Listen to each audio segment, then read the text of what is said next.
Viva Zapata, viva Sandino, Antônio Conselheiro, todos os panteras negras, Lampião, sua imagem e semelhança, eu tenho certeza, eles também cantaram um dia.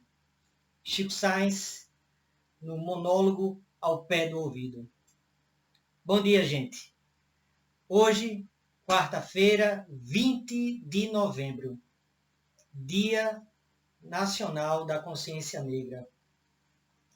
E hoje, de forma especial, vamos falar sobre essa consciência negra, essa negra consciência, essa consciência de um povo que precisa tomar consciência de si diante deste cenário de obscurantismo em que estamos. Um povo que precisa se reconciliar com a sua história. Não uma história pactuada, reconciliada dentro de uma espécie de acordo, mas de uma história que leve em conta as tantas e tantas narrativas deste povo. Porque o que temos hoje é uma história contada pelas elites, contada pelos grupos hegemônicos que tomam o poder e que escrevem ao longo do tempo a sua trajetória com os seus heróis, com as suas datas cívicas, e que pouco ou quase nada nos dizem. Porque essa história não parece ser a história nossa, porque na verdade não é. Falo como aquele que teve o privilégio, não é, nos governos do PT, de estudar em uma universidade pública um curso de História e desenvolver, inclusive, dentro desse curso de História, pesquisa na graduação, não é? Desenvolver pesquisa em torno do ensino da história, em torno do livro didático. E é esse livro didático que, aquela época, estou falando entre 2005 e 2010, havia uma busca, não é, dessas narrativas do povo.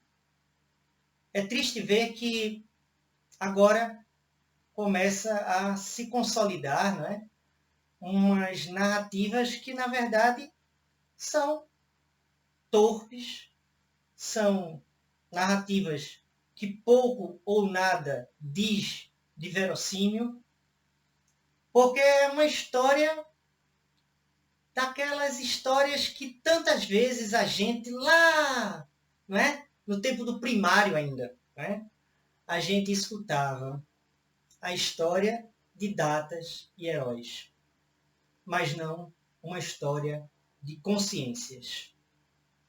Para quem não me conhece, eu sou o reverendo Eduardo Henrique, da Igreja Episcopal Anglicana do Brasil, e estou aqui na Diocese Anglicana do Recife.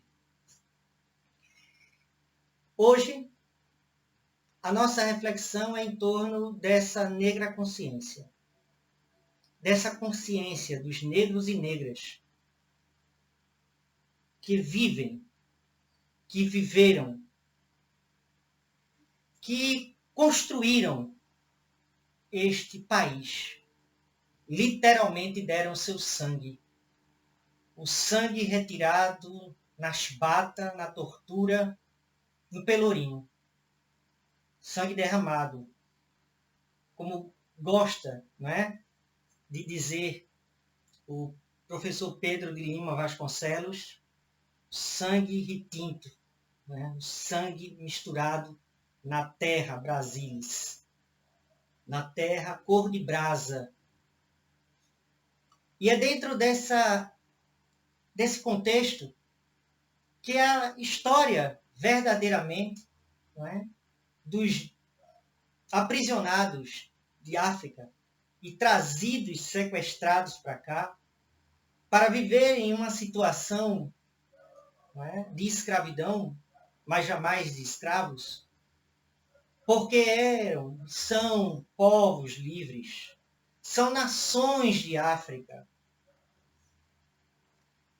É um povo com dignidade, com realeza, um povo que dança, que festeja, que brinca. Apesar de tanta dor, apesar de tanta tortura, apesar de tantos estupros, de tantas violências, este é o povo que somos. Somos um povo negro. Somos negros e negras. E o negro e negra, e é preciso que se diga, dentro dos governos do PT, tiveram acesso à universidade pública. E com isso, ampliaram a consciência dessa própria universidade. E, com certeza, transformaram as suas consciências para a percepção dos lugares, do lugar de pensamento, de formulação de ideias, de novos conteúdos, de uma outra perspectiva para o povo brasileiro. A presença negra na universidade enriqueceu a universidade e enriqueceu a história do povo negro no Brasil. Quando se pactuou a Lei Áurea, a partir de uma situação de conflito no campo, essa lei que abole, que acaba formalmente a escravidão, essa mesma lei, na forma em que foi proposta e foi colocada, perpetua esta escravidão ao longo do tempo. O negro, a negra, alforriada, livre, pela Lei Áurea, essa negra e este negro, ele, sem formação, sem um apoio, sem uma assistência, o que vai se tornar? Qual a perspectiva? Ou a cidade e o seu submundo e o seu subemprego, ou continuar dentro daquela situação de escravidão, agora dentro de uma situação de proximidade da casa e dos trabalhos, é a troco de lugar para ficar e comida só. Esses braços escravos não foram os braços assalariados. A política do Estado foi a política de trazer colonos da Europa para embranquecer. É dentro dessa perspectiva que o nosso capitalismo surge. O capitalismo brasileiro é, não como em outros lugares, uma ruptura dentro do processo de servidão. Aqui há uma continuidade do servilismo. E é dentro dessa perspectiva que a gente precisa reconhecer a resistência e a luta desse povo, do nosso povo, de nós negros e negras. É preciso compreender a importância histórica de tantos e tantas, daqueles que assumiram essa consciência de si,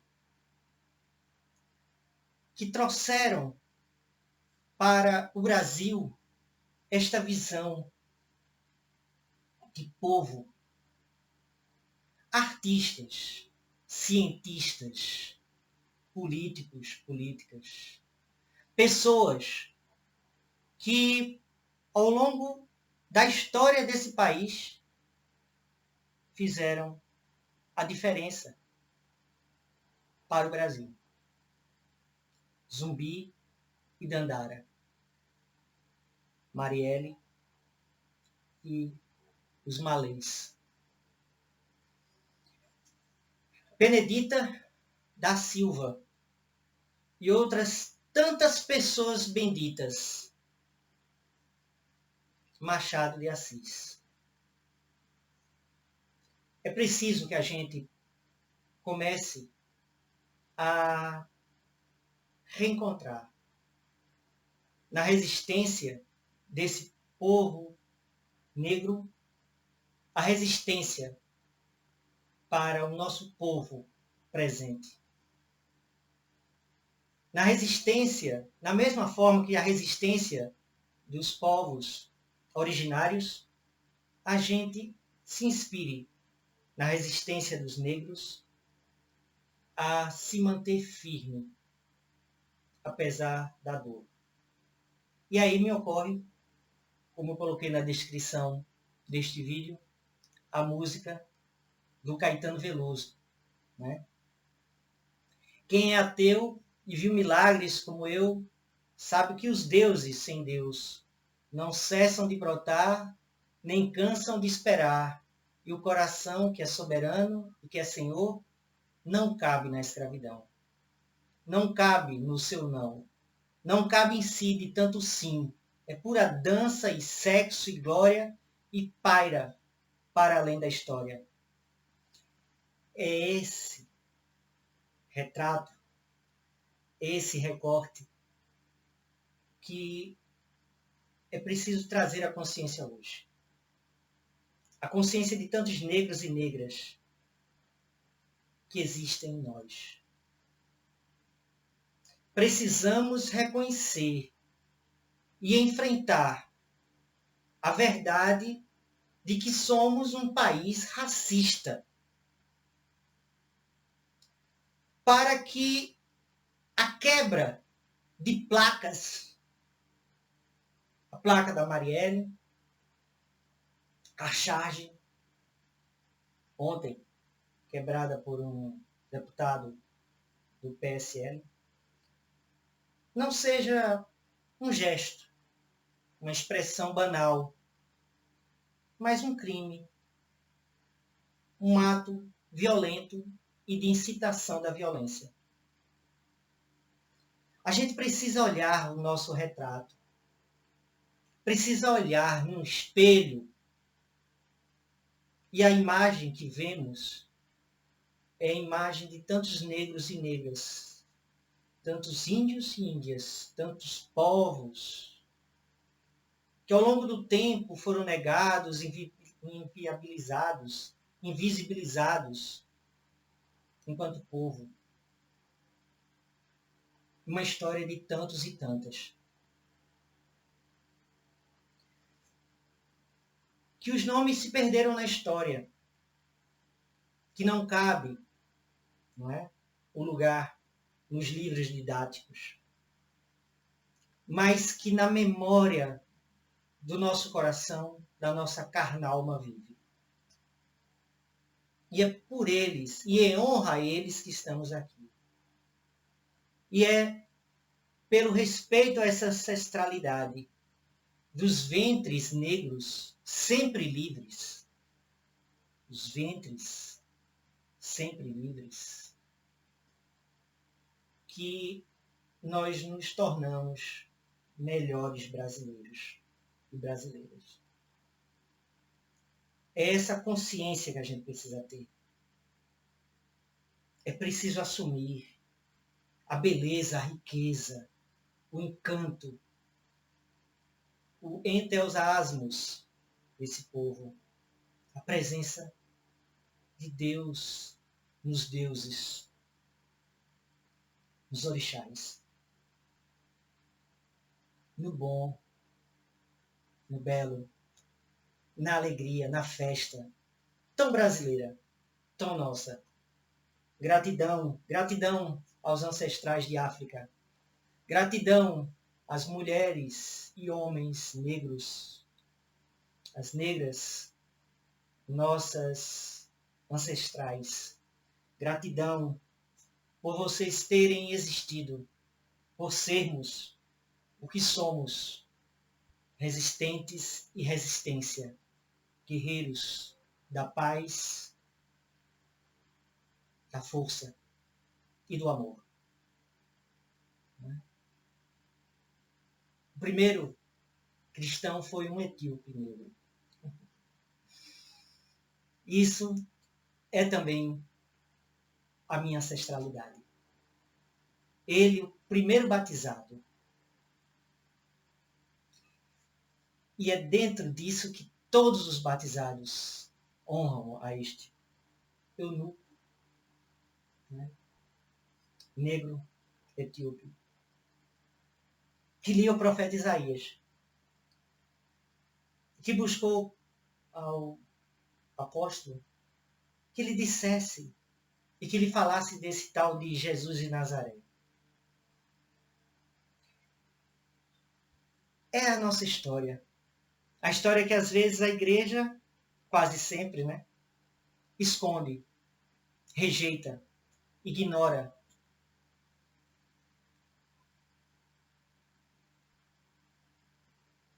E é essa história que nos constitui. E essa história que precisa ser resgatada. E essa história que precisa ser, mais uma vez, honrada e contada pela língua do povo. Pela língua certa do povo. Porque ele sabe falar gostoso português do Brasil. E é esse povo negro e negra que vai o meu amém ao axé. A todos e todas, de paz e bem. Eu gostaria que hoje a gente pudesse nos concentrar, silenciando o nosso coração diante dessa brutalidade, né? Silenciando um pouco o coração para fortalecê-lo diante dessa brutalidade daqueles que não aceitam, né, que uma sociedade racista como a nossa, ela não possa olhar no espelho, porque o que vê no espelho é uma imagem que ela não quer ter consciência. Mas é preciso. É o primeiro passo para a mudança. O Brasil precisa assumir o seu racismo, a sua intolerância. A partir daí, a gente integra, a gente acolhe, a gente reconstrói séculos de escravidão.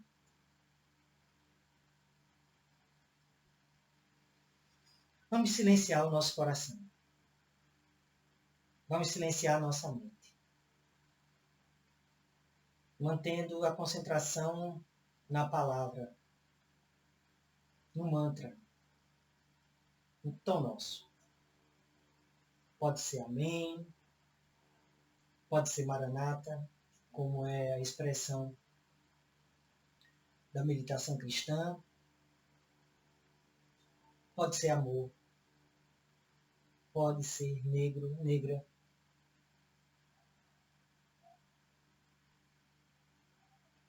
Vamos fechar os nossos olhos.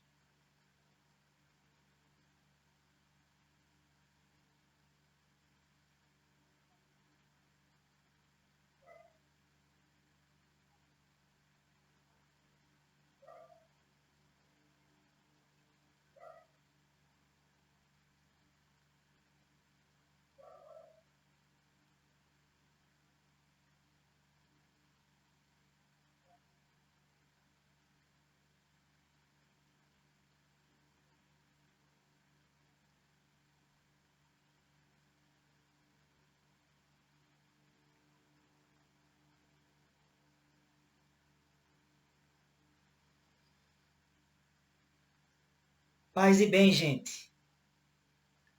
Uma quarta-feira abençoada. Axé, para quem é de axé. Amém, para quem é de amém. Namastê, para quem é de namastê. Ou como gostamos de dizer, lulastê, não é? Que a gente possa nos reunir cada vez mais em torno deste indaba, deste círculo, né, de vivência e convivência ancestral. E aprender também. Temos muito que aprender com o povo negro. E aqui, por fim, os recados que eu acho importantes dizer. Né? Que eu acho importante dizer. Se você não é inscrito, inscrita no canal Paz e Bem, se inscreva. Venha fazer parte deste círculo de espiritualidade plural, de paz, para todo mundo. Todo mundo que aqui vem em paz e bem é bem-vindo. Curta, compartilhe o vídeo nas redes sociais, isso ajuda a divulgar. Se você tem condições, né, puder nos ajudar, tem um link aí para fazer a sua assinatura solidária. Né? Isso é uma forma também de nos fortalecer enquanto canal. Se você estiver vendo pela Pós-TV 247, os mesmos avisos. Se inscreva, curta, compartilhe, né? Faça a sua assinatura solidária, torne-se um membro ou uma membra.